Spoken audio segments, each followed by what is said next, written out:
জান্নাতের নারীদের সর্দার ফাতেমা রাদিয়াল্লাহু আনহার জীবনের সবচেয়ে উজ্জ্বল দিক হল তার অভাবনীয় ধৈর্য এবং অল্পে তুষ্টি।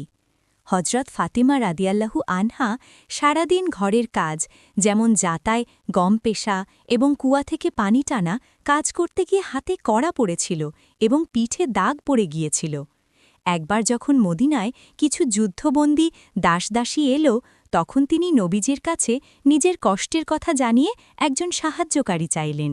কিন্তু নবীজি নিজের কলিজার টুকরো কন্যাকে কোনো কাজের লোক না দিয়ে বরং পরকালের শ্রেষ্ঠ উপহার হিসেবে তসবি ফাতেমি অর্থাৎ ৩৩ বার সুবহানাল্লাহ, ৩৩ বার আলহামদুলিল্লাহ এবং ৩৪ বার আল্লাহু আকবার শিখিয়ে দিলেন এবং বললেন, এটি কাজের লোকের চেয়েও উত্তম।